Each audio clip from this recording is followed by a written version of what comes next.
स्वागत है आपका भीम न्यूज इंडिया, देश के सबसे प्रमुख और विश्वसनीय चैनल में। आप देख रहे हैं भीम न्यूज इंडिया। नमस्कार, मैं आपके साथ हूं। आइए जानते हैं आज की ताजा अपडेट्स। देश और दुनिया में क्या चल रहा है उसकी पूरी जानकारी लेकर हाजिर हैं। सबसे पहले बात करते हैं आज के मुख्य समाचार की। मैं हूं आपका दोस्त विनय कुमार सिंघल। कोटा में एक बड़ा कार्यक्रम हुआ। कार्यक्रम संयुक्त मानव अधिकार एवं भ्रष्टाचार विरोधी सामाजिक न्याय संगठन द्वारा आयोजित किया गया। आप देख रहे हैं भीम न्यूज इंडिया। मैं हूं आपका दोस्त विनय कुमार सिंघल। आपसे निवेदन है कि यदि आप हमारे चैनल पर नए हैं तो प्लीज़ हमारे चैनल को यूट्यूब पर सब्सक्राइब कीजिए, लाइक कीजिए, शेयर कीजिए और कमेंट्स कीजिए। भीम न्यूज़ इंडिया के फेसबुक पेज और ट्विटर के पेज को भी फॉलो कर सकते हैं। देखिए वक्ताओं के अपने विचार क्या थे इस कार्यक्रम में। हमारे साथ एक सेवानिवृत्त पुलिस अधिकारी हैं जो कि आज कोटा में एक कार्यक्रम है, इसमें शिरकत कर रहे हैं। हम इनसे बात करें उससे पहले हम इनसे परिचय लेंगे। स्वागत है सर भीम न्यूज़ इंडिया में आपका।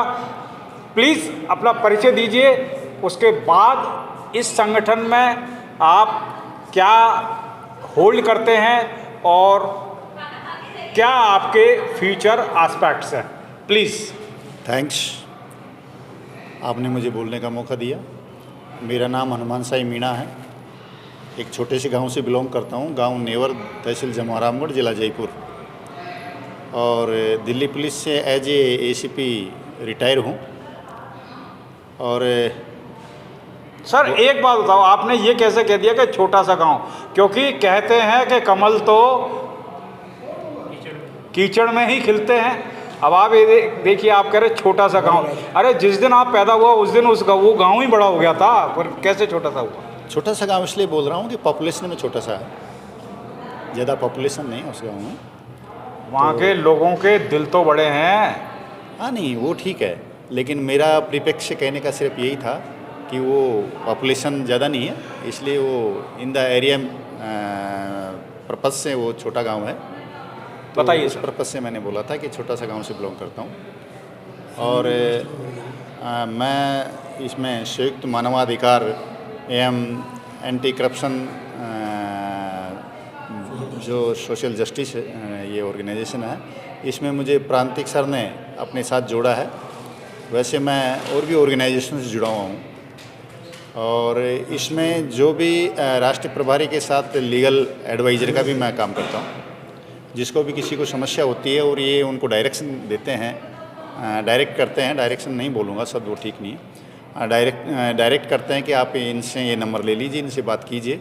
तो उसमें जो भी लीगल एस्पेक्ट्स होते हैं मैं उसमें एडवाइस देता हूँ। सर ऐसा सोर्स ऑफ इनकम भी है कुछ संगठन को चलाने के लिए?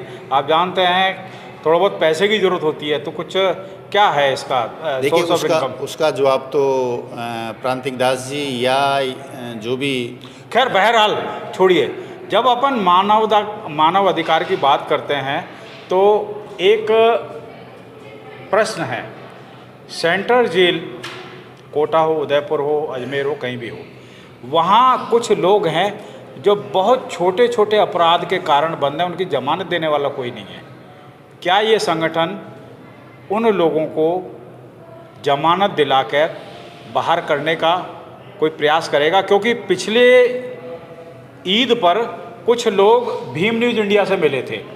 उनका कहना था कि बहुत छोटे छोटे केस हैं, लेकिन उनके आगे पीछे कोई, या इलिटरेसी कह लो, या ये मान के चलिए आप कि लीगल जो हेल्प है वो प्रोवाइड नहीं हुई है।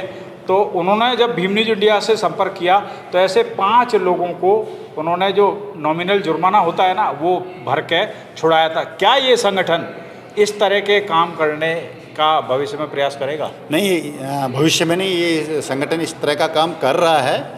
और इसमें सबसे बड़ी चीज़ है, मैंने अभी ऑर्गेनाइजेशन में यहाँ इस सभा में मुझे बोलने का मौका दिया था, तो मैंने बोला था कि अवेयरनेस, इस संगठन का मेन पर्पज़ जो मैं समझ पा रहा हूँ वो अवेयरनेस है अपने अधिकारों के प्रति, अपने जो सरकारी डिपार्टमेंट हैं उनकी कार्यशैली के प्रति, और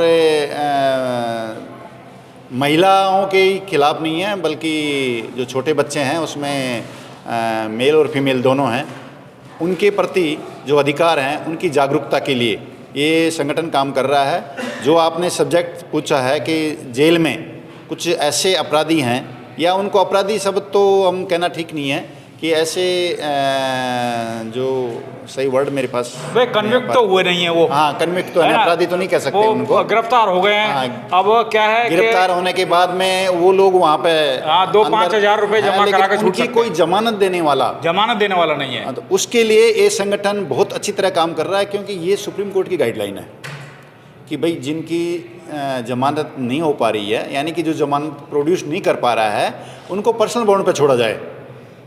इसमें इस संगठन ने काम किया है।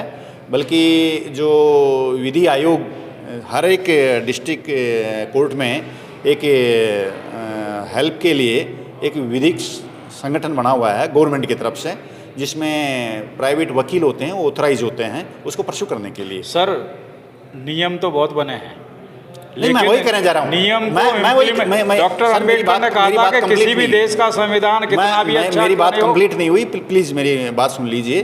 कि उन लोगों को हम परस्यू करते हैं कि देखो यहाँ इस जेल में इतने लोग ऐसे हैं जिनकी सज़ा 2 साल की है, लेकिन वो जेल में है 4 साल से। तो ऐसे लोगों के लिए हम परस्यू करते हैं, वहाँ एप्लीकेशन लगाते हैं और वो लोग उनको परस्यू करते हैं। कोटा में कितना किया है? कोटा में तो मुझे पूरा ध्यान नहीं है, लेकिन ये कोई नहीं, इलाहाबाद वगैरह और ये चीज़ें हुई हैं। कोटा में नहीं किया, कोई बात नहीं। अब क्या आगे करेंगे? नहीं, आप यूनिट जो आपके यहाँ काम कर रही है, आपने बहुत ही अच्छी बात बताई है। इसके लिए मैं राज साहब से और धनपाल जी से रिक्वेस्ट करूँगा कि इसमें आगे परस्यू करें, और उन लोगों को जो जिनका टाइम भी ख़त्म हो गया, अगर उनको सज़ा भी होगी तो उतनी ज़्यादा नहीं हो सकती, तो उनको रिलीज़ करवाया जाए। उसके लिए भीम न्यूज़ इंडिया को समय दिया, आपका बहुत बहुत धन्यवाद। Thank you.